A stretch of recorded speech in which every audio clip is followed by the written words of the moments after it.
This time we're going to talk about user task flows.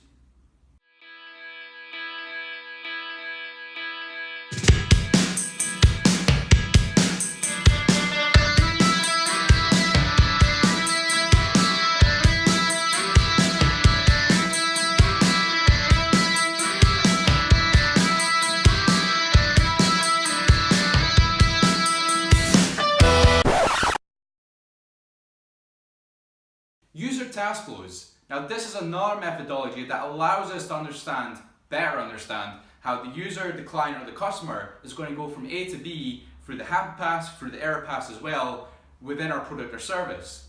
Now we need to do this to better understand how the product or service is actually aligned with the user's needs. Now within this, if it is web-based, if it's digital, we're going to have a look at the screens. And within this task flow, we're going to put down within a certain criteria of a task, so any task that's within the product or service, we're going to lay out what screens are involved there. Now along that path, we're also going to have a look at what the user is going to have to do, what they're going to have to interact with, what action they're going to have to carry out to get from screen to screen, and also which ones we expect them to use within each screen throughout the whole journey. So when you're creating a user task flow, you can either use kind of high fidelity wireframes, which gives you a very nice view of each screen. You can use sketches, or you can just state what the title of the screen is. So throughout the project, we're going to be able to relate that, either the title or a small sketch, or even a basic wireframe, to what we're actually meaning, what screen we're talking about, what part of the process we're actually trying to work with.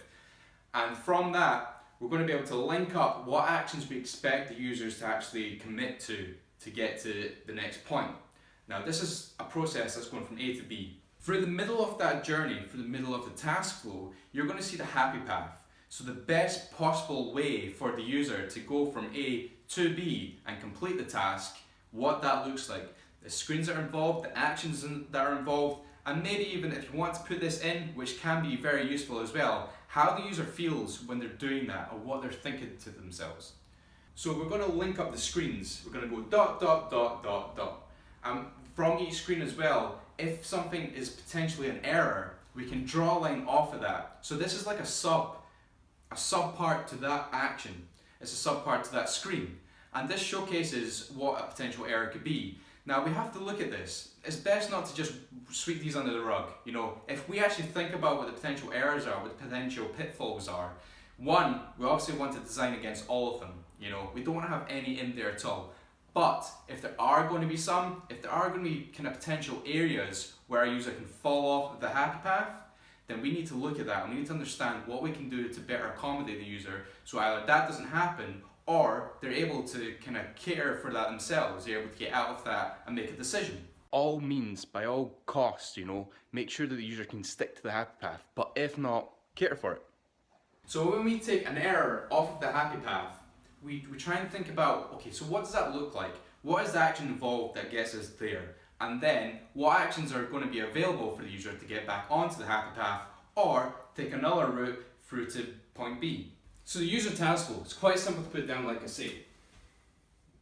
This is going to be non-conceptual, but if we look at it this way, if you've got screen 1, and we've got a task where we're wanting to get the user from A to B, we want them to purchase something, say, on a website, and we want them to get from A to B very simply. You know, you want to get them to the checkout, to the basket, buy that, done, converted. That's it. So 1, we've got the home page of the product or service. Now the user is going to come to this and they're going to make a decision. Okay, so I want to look at this kind of product. Screen 2. And they're going to think about, okay, so I'm in this category of products, where do I want to go next? I want to go to this product. So I'm going to buy that, or I have an intention to buy it. So they're going to go buy, and that's going to take them to the checkout or the basket. Or it's going to give them a pop-up, you know, the little modal at the top where it shows you've got something added to your basket. That's going to be another screen.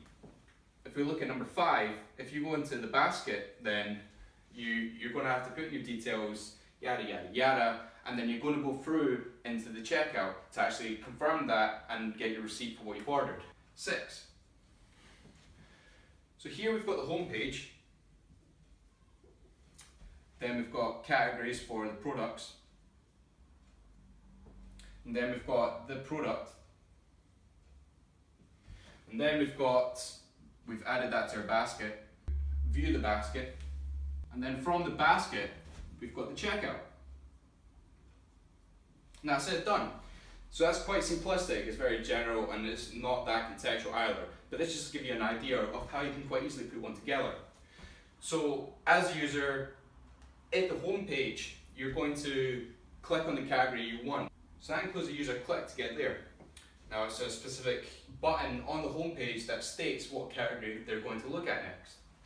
And then from the categories, they're going to select which product that is. So this is another call to action, which is for the actual product. So now we've got the product page and we want to buy that. So buying a product, if you've ever, we will have shopped online. Now when you buy a product, you generally got a couple of options. You can either select 1, 2, 3, 4, however many quantity you want for that product. They may ask the size, they may ask the colour. So let's suggest that this product, the user has to select the quantity and they also have to select the colour. So they can now go into the basket screen if that's all they want to buy. So we'll go here. Now once they're in the basket, they just have to look over the information, make sure that's alright. If they have to add any extra information like their name, their address, great. So to get to the checkout, they have to add details, confirm that with a user click. Now once they're at the checkout, this is the final confirmation stage. So let's say from the checkout, they have to add payment and they also have to have a user click there just to confirm. So there you go, this is the screens here, and within that task flow, we've got what the users have to do. Now obviously be more contextual about that. So what does that button state, what does it represent, where is it going to go, or where can it potentially go? So let's say for instance a potential error is that on add to basket, what the site has actually done has added the wrong colour of the product that the user wants. Now that takes us to another page where we have to allow the user to take that product back off so then they can put on the correct one.